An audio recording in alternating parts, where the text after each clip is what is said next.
네, 소고기 저도 기대해보면서 오늘은 이번에 수급에서 힌트를 찾아보도록 할게요. 일단 외국인은 이달 들어 우리 국내 시장에만 1조 7,335억 원의 순매수를 보이고 있다고 합니다. 특히나 오늘도 다행히 코스피 안에서는 조금이지만 순매수 전환하는 모습이 확인되기도 했는데요. 이런 가운데 어제 종가 기준으로 어떤 기업을 가장 많이 샀는지부터 점검해보도록 하겠습니다.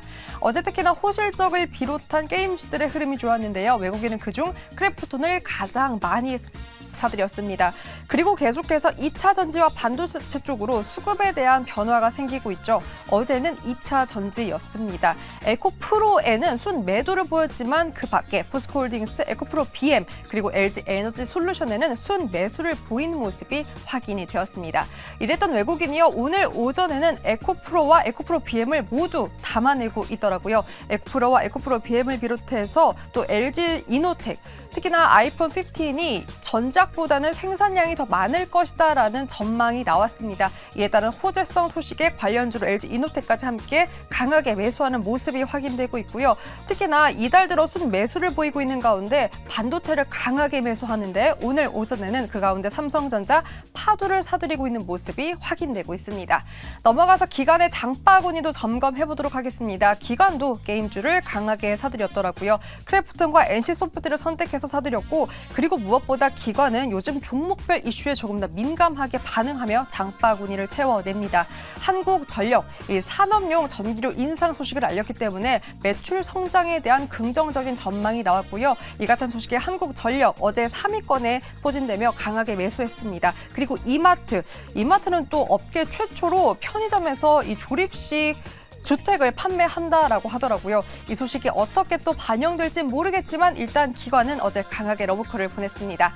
오늘 오전에 어떤 움직임을 보였나 체크해보니까요. 삼성전자, SK하이닉스 두 반대장 열심히 사들이고 있고 그 밖에도 게임주로는 오늘은 위메이드를 사들이고 있습니다. 2차 전지 관련주로는 LG화학, 포스코홀딩스가 상단에 위치한 모습이 확인되었습니다. 그렇다면 어제 우리 개인 투자자분들은 어떤 기업을 사들였을까요? 2차 전지 여전히 강하게 사들이고 있는데 차이가 있죠. 외국인이 강하게 매도했던 에코프로를 어제 개인은 반대로 강하게 매수한 모습이었습니다. 2차 전지 안에서는 에코프로와 삼성 SDI를 사들인 가운데 그 밖에도 한국항공우주, 기아와 이 3분기 영업이익 성장을 보였던 SK텔레콤까지 강하게 매수하는 모습이 확인이 되었습니다. 이렇게 계속해서 수급에는 변동성이 확인되고 있는데요. 우리는 도대체 이 수급에서 어떤 점을 시사하며 전략을 챙겨가야 할까요? 네, 자 이렇게 해서 수급 전반적으로 쭉 확인을 해봤는데 오늘 좀 튀고 있는 종목 가운데서는 LG 이노텍이 저는 좀 눈에 들어옵니다. 사실 아이폰 판매 애플 그 아이폰 15 처음에 나왔을 때는 뭐 대기가 없지만 그래도 잘 팔린다. 중간에는 이거 대기 수요 없이 굉장히 빠르게 좀 출고가 되고 있어서 약간 부실한 거 아닌가 싶더니 오늘 또 나온 기사로는 잘 팔리고 있다라는 얘기와 함께 주가가 올라가는데요. 태보 고수. 네. 이거 LG 이노텍은 사실 저는 뭐 BH는 그래도 약간 애플 바를 받아서 주가가 올랐던 기록이 네. 기억이 있긴 하지만 LG 이노텍은 거의 뭐 없는 것 같은데 오늘 올라가는 거 지금 의미부여해도 되는 거예요? 일단은 애플 관련된 뉴스가 나오고 혹은 휴대폰 부품에 대한 이슈가 좀 나오면서 네. LG 이노텍은 특히 이제 카메라 모듈의 강세를 보입니다.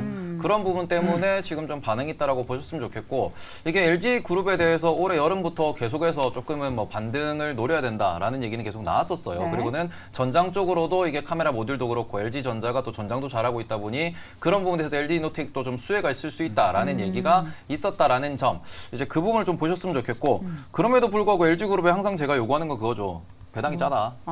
네. 아니 모든 대부분의 한국 기업에 요구하잖아요. 배당이 짜다. 왜냐하면 애플이 주주환원이 3.3% 정도 나옵니다. 근데 애플의 하청업체인 LG 이노텍의 배당이 1%대라는 거는 그죠. 하청업체는 아웃인데 네. 형보다 못하 나오다 그러면은 많아요 그런 쪽. 그래서 저는 그런 기업은 안 좋다라고. 형이에요, 아우예요? 집에서? 전 첫째입니다. 아 첫째 형이네요. 오빠입니다. 그러니까 네. 형이네요. 형. 네. 형보다 못한 동생. 네. 아 알겠습니다. 자, 지금 항상 짜다 짜다 얘기합니다. 이제 시어머니는 며느리한테 애미야 국이 짜다 하고 우리 테이블 고수는 시장한테 얘들아 배당이 짜다 하면서 얘기를 하는데 언제쯤 이 간이 맞춰지게 될지는 뭐 하루아침에 또 될 문제가 아니기 때문에 저도 계속해서 배당 많이 달라고 외쳐보도록 하겠습니다. 오늘 수급적으로 김대중 교수님 앞서서 옵션 만기에 살짝 언급해 주셨는데 추가적으로 해주실 말씀 있으실까요? CJ 대한통운 한번 관심 있게 봐야 될 것 같습니다. CJ 대통은 네, 제가 예전에 기관 외국인 개인의 매매 형태에 대한 그 부분을 말씀드리면서 개인은 단기 변동성을 위한 변동성 매매를 많이 하고요. 네. 외국인은 추세가 확립되었을 때 매매에 들어오는 성향들을 보여주고 있고 기관들은 그 변곡점 매매를 하죠. 바닥을 스쳐가면서 상방으로 전환할 때 주식을 사는 경우들이 많습니다. CJ 대한통운은 최근 기관 동향에서의 흐름들을 보게 되면 최근 한 30일 동안의 그 동향에서 5일을 제외하고 25일 동안 연속 순매수를 보여주고 있습니다. 관심 가져야 될 만한 흐름에서의 지점이라고 볼 수 있겠고요. 또 하나 CJ 대한통운에 대한 긍정적인 그 가능성을 판단하고 있는 부분은 CJ 대한통운이 올해 2,200억 정도의 자사주 매입을 이미 했습니다. 최근 시장의 화두가 매입 소각이죠. 네. 소각에 대한 얘기가 나온다라면 주가가 한 단계 레벨업 될 수 있는 부분에서의 흐름이 나타날 수 있다. 그리고 주가도 지난 21년 8월에 18만 원 주가 수준에서 계속해서 주가가 빠지면서 8만 원까지 내려와 있거든요. 네. PBR이 0.4배입니다. 저평가돼 있고 기관이 바닥권에서 매집을 하고 있다. 뭔가 있을 수 있지 않을까요? 그래서 관심을 한번 들여다봐야 된다 네. 하는 종목으로 한번 잡아봤습니다. 고르셨습니다. 네, 알겠습니다. 첫 번째 종목은 CJ 대한통운 함께 확인을 해 주셨고요. 우리 김장렬 교수님은요? 네, 저는 이제 그 미국이 어저께 오늘 보합이었잖아요. 근데 뚜렷한 거는 그 유가 관련되는 주식은 다 내려갔고 에너지 관련 지수. 그나마 버텼던 거는 소프트웨어였어요. 소프트웨어? 네, 그래서 AI 관련되는 거. 네, 네, 네. 그래서 마이크로소프트가 지금 사상 최고가를 갖고 대단합니다. 있잖아요. 네, 뭐 그것뿐만 아니고 뭐 여러 업체가 있는데 제가 그 예전에 했다가 지금 실적이 안 좋을 것 같아서 좀 추천까지는 아니더라도 관심에서 배웠었는데 다시 한번 관심을 가지면 어떨까 하는 종목이 조그만 게 하나 있습니다. 뭐예요? 그게 엠로라고 있어요. 엠로. 네, 엠로라고 그 이제 서플라이 체인 매니지먼트 관련되는 소프트웨어인데 네. 이게 삼성 SDS에서 5월달에 인수를 한 다음에 첫 번째 분기인가 두 번째 분기인가 실적 나온 건데 실적이 나왔어요. 이렇게 안 좋았습니다. 그 오늘 아마 장 끝나고 IR 컨퍼런스를 하는 것 같아요. 네. 뭐 악재가 어느 정도 반영이 됐기 때문에 뭐 관심 갖는다면 뭐 지금부터도 좀 관심을 가져도 되고 뭐 좀 확실하고 싶으면 그 컨퍼런스 콜을 듣고 나서 해도 되는데 지금 가격대면은 아주 부담이 별로 없다. 소프트웨어는 대세이기 때문에 그렇게 보는 거고요. 그 다음에 그 두 번째 말씀드린 건 제가 뭐 관심까지는 아니더라도 오늘 수급의 특징에서 눈에 띄는 것은 풍력. 오랫동안 말씀 많이 안 했던 거. 드디어 움직이나요? 오늘 조금 올라갔어요. 조금. CS 윈드, 네. CS 베어링. 이게 CS 윈드는 어제 실적이 발표됐고요. 우려보다 더 나쁘진 않았어요. 뭐 그 정도예요. 예. 그런데 원래 얘네들이 받는 게 위에 그 터빈 만드는 회사가 있는데 베스타스라고 있는데 네. 걔네가 실적이 잘 나왔고 우려보다 수주가 엄청 좋았어요. 그 베스타스가 잘 나가면 얘네도 좋은 거거든요. 근데 사실은 이게 풍력 쪽이 요즘에 안 좋았던 건 몇 개월 동안 안 좋았던 거는 크게까지 두 개인데 그 고금리가 되니까 이 풍력 프로젝트가 다 없어지는 거 아니야. 이런 우려가 컸단 말이에요. 실제 뭐 올스테드라든지 뭐 이런 회사들이 네. 프로젝트가 뭐 취소되고 뭐 손상 차손 나고 뭐 그러다 보니까 CS 윈드 빠지고 베어링도 빠지고 그런 거예요. 베어링은 아직 실적 발표 안 했죠. 근데 어쨌든 간에 지금 실적이 월스케 3국가 나왔고 네. 근데 수주 잔고는 괜찮고 그다음에 더 이상의 그 해상 풍력에 대한 그 컷은 이쪽에서 안 보이기 때문에 그 일부 뭐 퀄리티 이슈 때문에 그 저기 뭐 또 이슈가 된 게 뭐 지멘스 감회사가 이슈가 돼서 영향을 받았는데 그건 오히려 한국의 업체들한테 긍정적일 수 있는 측면이 있는데 주가는 많이 빠졌다. 그래서 급할 건 없는데 네. 한번 관심을 다시 가질만 한데 제가 뭐 적극적으로 말씀드리는 거는 전 한켠에 이게 누구지? 그 우리 트럼프 아저씨 네. 한켠에 있어갖고 저기 지금 째려보는 것 같아요. 그래서 네. 이제 못하는데 그래도 지금 주가에서는 아. 뭐 트레이딩 정도는 어떨까를 해서 소프트웨어 하나랑 그다음 풍력 이렇게 네. 특징주로 말씀을 드리겠습니다. 네, 엠노와 또 CS 윈드와 CS 베어링까지 함께 확인해봤고요. 테이블 고수는 어떤 종목 보고 있습니까? 원래는 제가 KH 바텍이라고 이제 그 폴더블하는 그 기업을 킹지. 말씀을 드리려고 했는데 오늘 생각보다 이제 좀 다른 이슈로 쏘고 있는 기업이 있어가지고 네. LX 세미콘을 말씀을 드리려고 LX 합니다. 세미콘. LX 세미콘 같은 경우에는 과거에 실리콘웍스라 그래서 LG 디스플레이에 이제 OLED DDI를 설계하던 우리나라 국내 최대 팹리스 기업이라고 보실 수 있습니다. 그러니까 반도체를 설계하는 기업이고요. 네. 우리나라에서 유일하게 조단위를 기록하는 팹리스 기업이다 이렇게 보실 수 있는 그런 기업인데 최근에 이제 LG에서 독립을 해가지고 LX라고 해서 이제 LX 하우시스 그리고 이제 그 유통을 하는 LX 인터내셔널 그리고는 이제 LX 세미콘 세 개를 이제 독립이 됐다라고 보실 수 있습니다. 독립 이후에는 주주 환원을 상당히 잘하는 기업인데 올해 같은 경우에는 OLED 시황 뭐 혹은 디스플레이 시황 뭐 가전 시황이 안 좋다라고 하면서 이게 실적이 좀 많이 박살이 났어요. 그러면서 주가가 쭉쭉 떨어지다가 어제 실적 발표를 했습니다. 예상보다 더 안 좋게 나왔어요.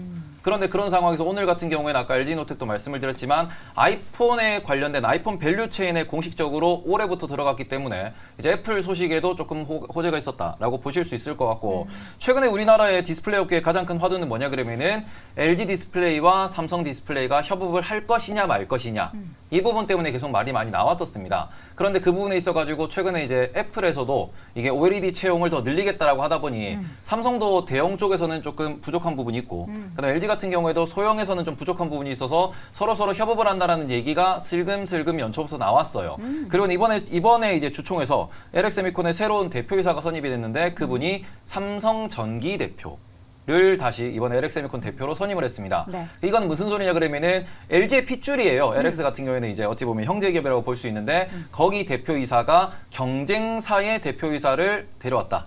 섭외했다라는 점은 어찌 보면 원래 LCD 쪽에서도 일을 하셨던 분이기 때문에 이게 이제 위아더 월드가 되는 게 아닌가. 그리고는 이제 반도체를 설계하는 기업이다 보니 LG와 그리고는 삼성에 모두 납품을 할 수 있다. 그 전에 같은 경우에는 이재용 회장님이 여기 이제 방문하시면서 좀 협업하는 게 아닌가라는 얘기도 잠깐 나왔었던 네. 그런 일이 있었고 그게 다시 대표이사 임원의 교체에도 영향을 미쳤다라는 점에서 좀 더 희망적인 희망의 로가 돌아가고 있다라고 보실 수 있을 것 같습니다. 네, LX 세미콘 현재 주가 12% 넘는 급등 보이고 있고요. 거래량도 오늘 굉장히 많이 실리고 있습니다. 마지막으로 최근에 수급 특징이 있었을 때 그 공매도 금지 이후에 첫날에 오히려 공매도가 늘었다라는 숫자가 지금 시장에 전달됐습니다. 이게 무슨 얘기일까요, 박수호 교수님? 공매도와 관련돼서는 처음에는 뭐 이제 오히려 이제 줄어들 거다. 보통 당연하죠. 이렇게 이야기를 하잖아요. 근데 첫날 왜 늘었어요? 이거는 어떻게 이제 늘을 수 있어요? 금지했는데?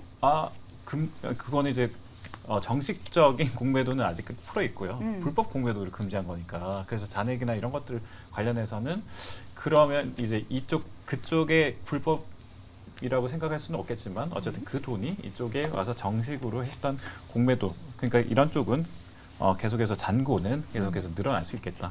이렇게 보는 거죠. 그러니까 이게 어쨌든 이 시장에서 돌아가는 화두를 보면 정식적으로 하는 쪽은 계속해서 지금 잔고가 쌓여 있다. 앞으로도 이 공매도와 관련돼서 많은 그 네. 증권사들이 준비를 하고 있다. 이렇게 보면 되겠습니다. 지금 보니까 공매도 금지 첫날 그 상장지수 펀드 쪽에 유동성 공급자들이 해지를 하면서 공매도 물량이 나왔다라는 것으로 지금 분석이 되고 있거든요. 이분들은 왜 풀어주는 거예요? 아마 공매도 지금 현재 잔고가 늘었다는 것은 네. 3일 결제이지 않습니까? 주식 네, 네. 결제 시한이. 그래서 아마 6일 기준으로 데이터가 발표된 내용은 그 이전 데이터가 6일 날 합산이 되면서 증가 추세를 보였던 것 같고요. 네. 공매도 현황은 우리가 이제 주식 결제일이 플러스 2일이기 때문에 관련한 내용의 정확한 데이터는 이제 오늘 내일 나오는 데이터를 확인해 봐야 되는 흐름입니다. 그래서 저는 이제 공매도에 대해서는 주식시장의 상승 만능 채찍기는 아니고요. 시장의 하락 요인으로서 가장 주요하게 작용했던 건 프로그램 매매입니다. 2차전지든 다른 종목이든 공매도가 하락 원인을 유발시켰던 요인이 아니고요. ETF와 관련된 연계된 프로그램 매물화된 현상이 주가를 하락하는 요인으로서의 작용을 했거든요. 그래서 근본적인 이 부분을 좀 개선을 해야 될 부분도 있고 특히 파생상품 시장이 굉장히 시장을 교락하는 주요한 원인입니다. 네. 그래서 이런 부분들을 좀 담당 정책 하시는 분들이 좀 주의 깊게 한번 맞아요. 판단을 하셔야 될 필요가 있는 부분들이죠. 알겠습니다. 자, 이렇게 해서 오늘 수급 특징 쭉 확인을 해봤고 탑픽까지 꼽아봤습니다. 네 분의 의견 다시 한번 정리해 보도록 하겠습니다. 먼저 김장렬 고수는 오늘 여러 종목 꼽아주셨죠. 엠로를 비롯해서 풍력 가운데 CS 윈드와 CS 베어링을 언급해 주셨고요. 김대중 고수의 탑픽은 CJ 대한통운, 박수 고수는 저가 상장된 또 새내기주에 대한 언급을 해주셨습니다. 테이버 고수는 마지막으로 오늘 급등하고 있는 LX 세미콘을 언급을 했습니다. 자, 오늘 쟁탑5 마지막 1위 주제 확인해 보시죠.